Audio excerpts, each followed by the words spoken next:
Hello students, आज मैं आप लोगों को सिखाने जा रहा हूँ कि किस तरह से सिंपल सेंटेंसेज के अंतर्गत हम दो या दो से अधिक सिंपल सेंटेंसेज को मिला करके एक सिंपल सेंटेंस बनाते हैं। और वो विधि कौन सी होगी जिसका हम प्रयोग करके आज बनाने जा रहे हैं, सीखने जा रहे हैं, वो है एडवर्ब या एडवर्बियल फ्रेज का प्रयोग करके। कहने का मतलब ये कि आज हम सीखने जा रहे हैं कि किस तरह से एडवर्ब या एडवर्बियल फ्रेज का प्रयोग करके दिए गए दो या दो से अधिक सिंपल सेंटेंसेस को जोड़ करके एक सिंपल सेंटेंस बनाते हैं। तो चलिए बच्चों, आरंभ करते हैं। आज का जो अपना टॉपिक है एडवर्ब या एडवर्ब फ्रेज का प्रयोग करके दो सिंपल सेंटेंस को जोड़ करके एक सिंपल सेंटेंस बनाना। तो सबसे पहले हमारे मन में प्रश्न उठता है कि आखिर एडवर्ब क्या है और एडवर्बियल फ्रेज क्या है। तो देखिए, एडवर्ब वैसे हमारा होता है तीन प्रकार का।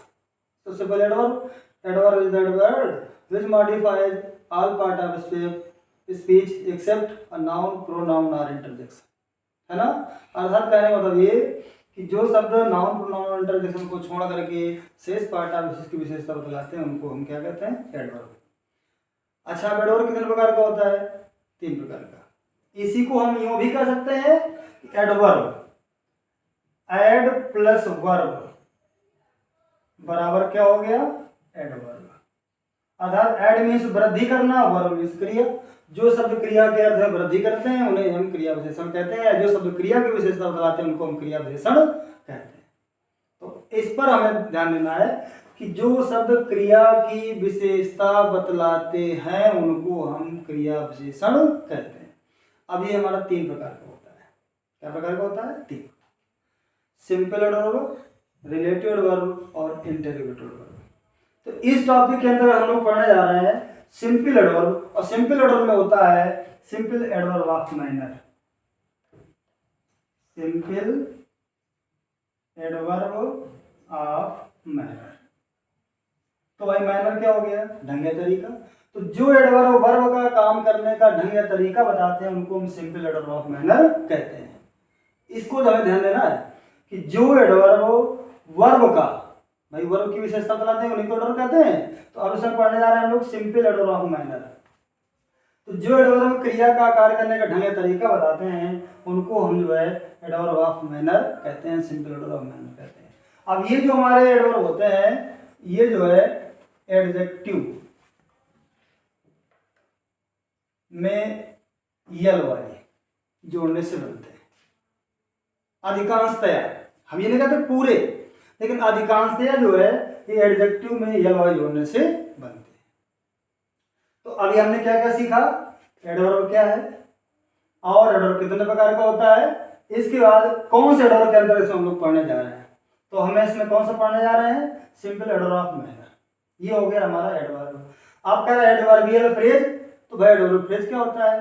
तो जब कई शब्द मिल करके एडवर्ब का काम करते हैं तब वो शब्द समूह क्या कहलाता है? Adverbial phrase.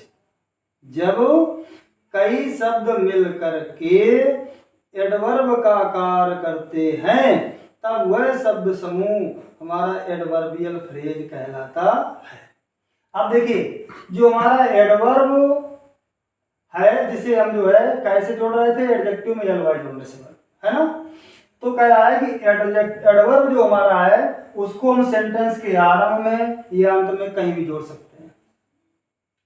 आरंभ में जोड़ सकते हैं और अंत में जोड़ सकते हैं। आरंभ में जोड़ेंगे तो उसको कामा से अलग कर देंगे और अंत में जोड़ेंगे तो कामा की आवश्यकता नहीं है। लेकिन जब हमको प्रयोग करना पड़ जाए एडवर्बियल फ्रेज का तो उसको हमेशा हम प्रयोग करते हैं सेंटेंस के। तो हमने क्या सीखा? कह रहा है कि जब एडवर्ब का प्रयोग करेंगे तो उसे सेंटेंस के आरंभ में भी प्रयोग कर सकते हैं और अंत में भी। जब आरंभ में प्रयोग करेंगे तो हम जो है कामा की मदद से उसको अलग कर देंगे, ठीक है। क्योंकि ऐसा जो एडवर्ब होता है वो पूरे सेंटेंस की विशेषता बतलाता है। और अगर हमें एडवर्बियल फ्रेज का प्रयोग करना है तो उसे हमेशा वाक्य अंत में ही प्रयोग करेंगे। इतनी बात क्लियर हो गई। अब आता है यहाँ पर प्रश्न कि हाउ टू कंबाइन, कि आखिरकार इस विधि का प्रयोग करके हम दो सिंपल सेंटेंसेस को जोड़कर एक सिंपल सेंटेंस कैसे बनाएं। तो इसको हम लोग टॉपिक में बांट लेते हैं। पहला हमारा टॉपिक क्या कर रहा है कि इस विधि से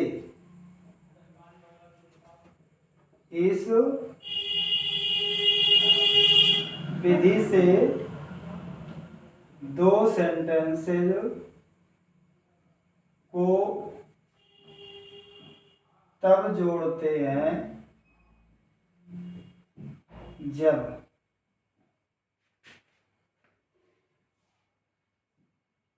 पहले सेंटेंस में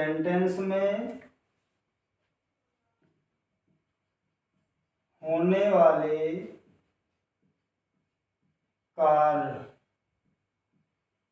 की विशेषता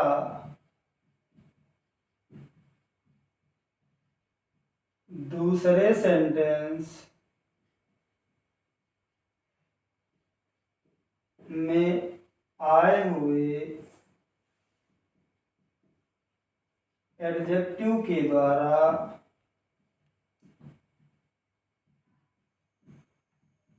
प्रकट की गई हो या बतलाई गई हो। पहला टॉपिक हो गया, क्या हो गया?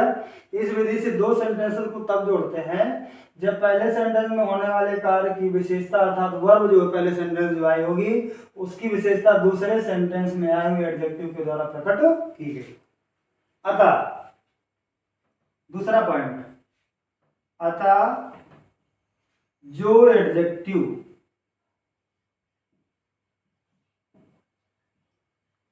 विशेषता प्रकट करने का कार्य करता है उसी को एडवर्ब में बदल देते हैं और शेष वाक्य को समाप्त कर देते हैं।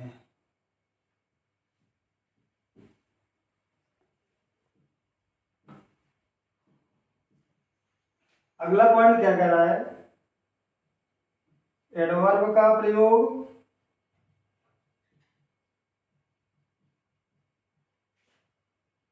सेंटेंस के आरंभ अथवा अंत में कहीं भी कर सकते हैं,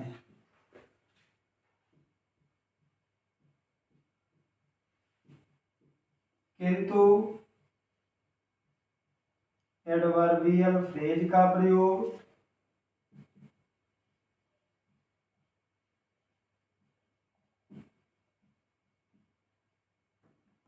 हमेशा वाक्य के अंत में ही करते हैं।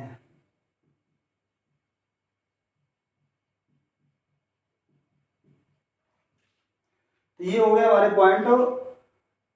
कौन कौन से? पहला हमने पॉइंट रखा कि इस विधि से दो सेंटेंस को तब जोड़ते हैं जब पहले सेंटेंस में होने वाले कार्य की विशेषता दूसरे सेंटेंस में एडजेक्टिव के द्वारा प्रकट की गई हो। अतः जो एडजेक्टिव विशेषता प्रकट करने का कार्य करता है उसी को एडवर्ब बदल देते हैं और शेष वाक्य को समाप्त कर देते हैं। एडवर्ब का प्रयोग सेंटेंस के आरंभ अथवा अंत में कहीं भी कर सकते हैं, किंतु एडवर्बियल फ्रेज का प्रयोग हमेशा वाक्य के अंत में ही करते हैं। अब जो है इस विधि को हम लोग एग्जाम्पल के द्वारा और अच्छे ढंग से समझने का प्रयास करते हैं। तो इसमें हमने पहला जो एग्जाम्पल लिया है वो इस प्रकार है, द रिवर इज फ्लोइंग, नदी बह रही है। दूसरा हमने सेंटेंस लिया, इट्स फ्लो इज स्लो, नदी बह रही है अगर इसका जो बहाव है वो धीमा है।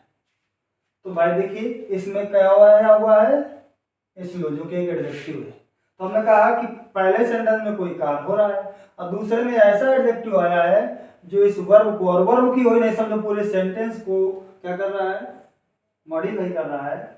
तो ऐसे जो है इस स्थिति में हमें कौन सा प्रयोग विधि लगानी है, एडवर्ब या एडवर्बियल फ्रेज का प्रयोग करके। तो विशेष तौर से हमें किसको देखना है, वर्ब को देखना है। तो भाई नदी बह रही है, कैसे बह रही है, अब इसका जो फ्लो है वो कैसा, धीमा है। तो अब हमें क्या करना है कि इसको बदला देना है एडजेक्टिव को एडवर्ब में, और इसको एडवर्ब बदल देंगे तो ये पूरा सेंटेंस का जो है क्या करने लगेगा, विशेषता करने लगेगा, इसको मॉडिफाई करने लगेगा। तो अब इसको जो है एडजेक्टिव हमको क्या प्लस करना है, एल वाई, क्या प्लस करना है, एल वाई। अगर ऑलरेडी ये लगा हुआ है तो फिर डबल एल हो जाएगा। तो क्या कर सकते हैं इसको हम, द रिवर इज फ्लोइंग, अब इसको हमने बना दिया स्लो, क्या जोड़ दिया, स्लोली, ठीक है। अब जहां से हमने ये जिस सेंटेंस के एडजेक्टिव को हमने एडवर्ब में बदला, उसी को हमें पूरे क्या करना है, समाप्त कर देना है, कर दिया। अब हमने आगे भी क्या बताया आप लोगों को कि एडवर्ब को हम आरंभ में सेंटेंस के या अंत में कहीं प्रयोग कर सकते हैं। अगर हमें इसको आरंभ में प्रयोग करना है तो फिर इसको हमको कामा सेलेक्ट करना पड़ेगा। जैसे इसको इस तरह से बना लें, slowly the river is flowing, हो गया। अब जो है अगला सेंटेंस लेते हैं, the sun set, the boys had not completed their work,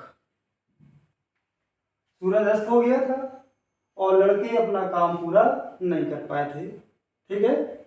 तो भाई ये कब तक नहीं हो पाया, सूर्यास्त के समय तक। तो देखिए जहां बात समय की हो वहीं पर हमें एडवर्ब फ्रेज का प्रयोग करना है, क्योंकि जब एडवर्ब फ्रेज तभी होगा जब एडवर्ब टाइम का प्रयोग होगा, और जब केवल एडवर्ब होगा तो वहां पर हम किसका प्रयोग करेंगे, एडजेक्टिव प्लस एल वाई, तब बनेगा सिंपल एडवर्ब मैनर। और अगर टाइम की बात हो रही है तब उसमें जो है हमें क्या करना है, एडवर्ब टाइम का प्रयोग करना है, और तब उसमें हमें लगा देना है क्या, और अंत में समय सूचक कोई प्रीपोजिशन, उसके बाद तो ये क्या बन जाएगा हमारा, इसमें टाइम दिखा रहा है तो इसको हम बनाएंगे the boys had not completed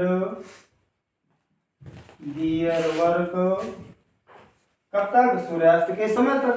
तो तक के लिए क्या आता है, बाई। अब क्या हो जाएगा, सन सेट, हो गया। अगला एक और देखते हैं, he goes to school, he is punctual,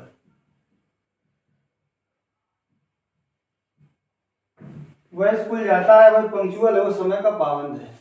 तो भाई समय का पाबंद कहे में है, जाने में।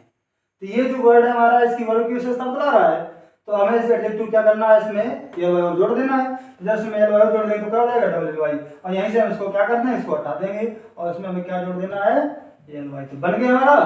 तो हमें क्या करना है, he goes to school punctually, हो गया। अब हम एक और एग्जांपल देख लेते हैं। अब अगला एक और एग्जांपल हम देख लेते हैं, करा है he will pass this year, there is no doubt in it, इसमें कोई संदेह नहीं। तो देखिए जब यहां पर नेगेटिव हो और यही है उसका, भाई क्या संदेह का हमें नहीं है उसके पास होने में, तो यही वर्ड हमारा इस वर्ड को मॉडिफाई कर रहा है। तो फिर हमें क्या करना है, इसको एडवर्ब बदलना है। अब ये जो एडवर्ब हमारा ये नेगेटिव लेकर के आया है, बाकी सेंटेंस को हमें समाप्त करना है, तो इसका हम क्या करते हैं, डाउट का एंटोनिम बना दें, तो अनडाउट। अब इसमें जोड़ देते हैं क्या, ये लो भाई, तो ये बन जाएगा अनडाउटेडली। क्या बन जाएगा, अनडाउटेडली। तो इसको हमने किया, इसको आर में ही लगा देते हैं, अंत में ही लगा सकते हैं, इसमें कोई पाबंदी नहीं है, बशर्ते जब आर में लगाएं तो हमें काम से उसको अलग कर देना है। तो अनडाउटेडली हो गया। अब यहां से इसको हमने पूरा खत्म कर दिया। अब इसका जो नाट था वो कहां से हमने जो है व्यक्त कर दिया, इसको एंटोनिम में बदल करके, ठीक है। अब क्या हो जाएगा, ही विल पास दिस ईयर। तो हाँ, तो प्यारे बच्चों, ये थे कुछ एग्जाम्पल जिनकी मदद से हमने आपको इस विधि को अर्थात एडवर्ब या एडवर्ब फ्रेज का प्रयोग करके कैसे दो या दो से अधिक सिंपल सेंटेंस जोड़ करके एक सिंपल सेंटेंस बनाया जाता है, ये हमने आपको जो है सिखाने का प्रयास किया है। और आशा है कि आपको समझ में आ गया होगा और आप इसको अन्य जो है अपनी बुक्स की मदद से, एक्सरसाइज की मदद से इसको और अभ्यास करें। अगर तभी कोई समस्या हो रही हो तो आप हमें कमेंट सेक्शन पर जाकर के हमें आप कमेंट लिख सकते हैं और हम आपको फिर दोबारा इसको समझाने का प्रयास करेंगे।